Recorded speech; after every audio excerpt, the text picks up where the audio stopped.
जय गुरु जी, शुक्राना गुरु जी महाराज, अनंतम अनंतम शुक्राना गुरु जी। जय गुरु जी आंटी जी, जय गुरु जी संगत जी, जय गुरु जी, जय गुरु जी संगत जी। मैं अपना सत्संग शेयर कर रही हूँ आंटी के चैनल पे, गुरु जी की आज्ञा से, गुरु जी के स्वरूप के सामने बैठकर। संगत जी, बहुत दिनों से मुझे मैसेज आ रहे थे गुरु जी के कि तेरे बेटे पे कष्ट आने वाला है, सत्संग सुन के कटवा। संगत जी, मैंने एक दो बार तो ऐसी नहीं सुना, बस गुरु जी को शुक्र, जय गुरु जी, शुक्राना बोल गुरु जी बोल के छोड़ दिया। फिर से वही मैसेज रिपीट हो रहे थे कि सत्संग सुन और कष्ट कटवा। तो मैंने सुना, सत्संग सुना, गुरु जी की ने सत्संग सुनवाया, मैंने सत्संग सुना। और उसके बाद संगत जी, थोड़े दिन बाद क्या होता है कि बेटे के मतलब फेस पे स्वेलिंग आ जाती है। तो डॉक्टर को दिखाते हैं तो डॉक्टर बोलते हैं ये मम्स है। तो हमने बोला इसकी मेडिसिन, वो बोलते हैं कि कोई इसकी मेडिसिन नहीं होती, इसमें आप बस एंटीबायोटिक लो और ये खुद ही जल जाएंगे। तो हमने ये सोचकर एंटीबायोटिक पेन किलर वगैरह ले ली। और थोड़े दिन बाद संगत जी, वो स्वेलिंग इतनी बढ़ गई कि वैसे वो फेस के कान के पास जैसे कि एक गड्ढा जैसा, मतलब एक वो गढ़ जैसा बन गया, बहुत बड़ा।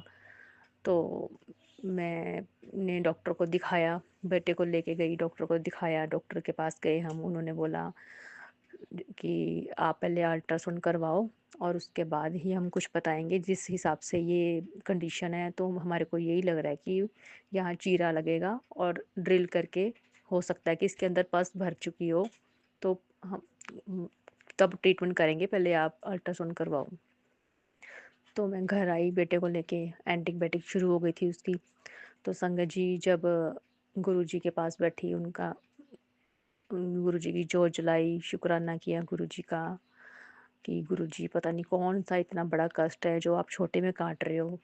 तो गुरु जी ने दिखाया। बस मैंने ये अरदास कर रही थी संगत जी की, गुरु जी, बस ये जो भी है कष्ट आप छोटे में कटवा दो, बस बच्चे के चीरा ना लगे। तो मैं ऐसी आंखें बंद करके ध्यान लगा रही थी।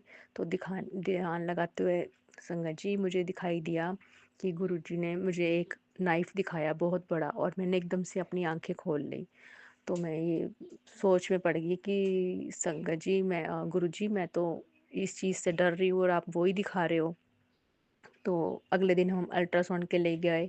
तो अल्ट्रासाउंड में यही आया कि बच्चे के जो ये बन चुका है इन्फेक्शन, इसमें पस ही आई है और ये दवाइयों से, एंटीबायोटिक दवाइयों से ये नहीं जाएगी। तो इसलिए आपको इसमें ड्रिल करवाना ही पड़ेगा, चीरा लगवाना ही पड़ेगा। तो घर से निकलने से पहले गुरुजी का ब्रेसलेट मैंने अपने बेटे को पहनाया, जल प्रसाद पिलाया। यहाँ हमारे सोलन में शायद वर्षा हुई थी, वो शायद प्रसाद भी बेटे को खिलाया।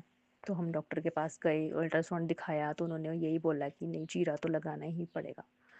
तो जब घर से निकले तो मैंने बोला गुरुजी साथ ही रहना। तो जैसे अल्ट्रासाउंड करवाने गए तो वहाँ पे जब हम पहुँचे तो वहाँ पे शिव स्वरूप लगा हुआ था। तो मैंने जय गुरुजी, शुक्राना गुरुजी वो करा। उसके बाद डॉक्टर के पास रिपोर्ट लेके गए अल्ट्रासाउंड की, तो उन्होंने बोला कि चीरा ही लगेगा, क्योंकि ये ऐसे दवाइयों से नहीं जाएगा। फिर हमने वहाँ जहाँ हमने दिखाया था, वहाँ डॉक्टर ऐसे बोलने लगे कि डॉक्टर तो छुट्टी पे हैं, तो आप किसी और डॉक्टर के पास चले जाओ। तो मैंने एक दो जगह से पता किया तो उन्होंने बताया कि एक हॉस्पिटल है, आप बेटे को वहाँ ले जाओ, और उस हॉस्पिटल का नाम है शिवा हॉस्पिटल। तो मुझे ऐसा लगा कि गुरुजी ही भेज रहे हैं। तो हम जब पहले वहाँ पे गए, दिखाया डॉक्टर को दिखाया तो डॉक्टर ने भी यही बोला कि नहीं, ट्रीटमेंट तो करवाना ही पड़ेगा, मेडिसिन से बात ज़्यादा बढ़ सकती है। तो मैंने बोला ठीक है, डॉक्टर आप ट्रीटमेंट शुरू कीजिए। ट्रीटमेंट शुरू हुआ, बेटे को अंदर ले गए, ओटी में ले गए, तो वहाँ पे करा उन्होंने जो भी ऑपरेशन, जो भी ड्रिल वगैरह करना था उन्होंने करा। तो मैं बाहर बैठ के मंत्र जाप कर रही थी कि गुरुजी, हिम्मत देना बच्चे को, उसके साथ ही रहना कि वो घबरा ना जाए। तो उसके बाद संगत जी, जब बेटा बाहर आया तो मुझे बताया कि मैंने पूछा ठीक है सब, बोला उसने हाँ मम्मा ठीक हूँ। तो संगत जी, हम दवाइयाँ वगैरह ली, हमने कुछ टेस्ट टूस्ट करवाए डॉक्टर ने, तो उसके बाद हम घर आ गए। घर आने के बाद संगत जी ये जो ट्रीटमेंट हुआ था ये 18 को हुआ था। और जैसे अगले दिन 19 को संगत जी सत्संग था, मुझे सत्संग में जाना था और मुझे सत्संग का मैसेज भी आया हुआ था कि यहाँ सत्संग है सोलन में। तो मैं गुरुजी को यही सोची जा रही थी कि संगत जी कि मैं अगर ट्रीटमेंट अगर इसका टाइम से नहीं हुआ तो अगले दिन मैं सत्संग पे कैसे जा पाऊँगी। तो गुरुजी ने 18 को अपना ट्रीटमेंट करवा दिया बच्चे का, फ्री कर दिया हमारे को इस प्रॉब्लम से। और उसके बाद सत्संग पे 19 को मैं 3 से 5 सत्संग था, मैं गई। फिर भी मेरा मन उदास था कि नहीं ये क्यों हुआ, कि सब बोलते हैं गुरुजी के प्रसाद से तो बड़ी-बड़ी बीमारियां ठीक हो जाती है। मैं सत्संग पे गई, गुरुजी को नमस्कार किया, बैठी और मन में यही चल रहा था गुरुजी ऐसा क्यों हुआ? मैंने तो इसको शहद प्रसाद, जल प्रसाद, चंदन प्रसाद सब किया, फिर भी कष्ट इतना क्यों इसको काटना पड़ा? अगर दवाइयों से फ़र्क पड़ जाता तो बच्चे को इतना कष्ट ना सहन करना पड़ता।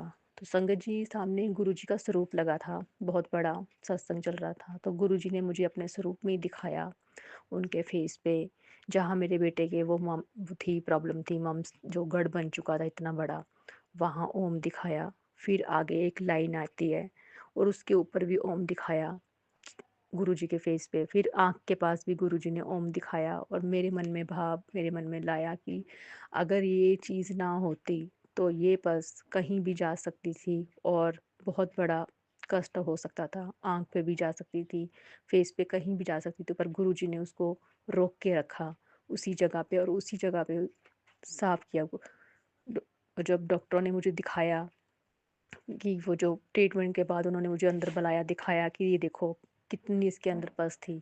अगर आप टाइम से नहीं करवाते तो ये बहुत ज़्यादा बढ़ जाती, तो बहुत दिक्कत होनी थी।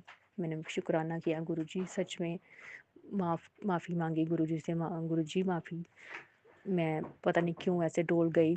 जो आप करते हो सही करते हो गुरुजी, आपने कष्ट काटा बच्चे का, शुक्राना गुरुजी। फिर एक आंटी मेरे को बोलती है कि ऐसे, वो बताती हैं कि क्या हुआ बेटे को, मैंने कहा ऐसे-ऐसे उसका ट्रीटमेंट हुआ। बोलते आपने ठीक किया ट्रीटमेंट करवा के, हमारे भी ऐसे किसी फैमिली मेंबर्स को हुआ था, तो उसको पीजीआई रेफ़र कर दिया था।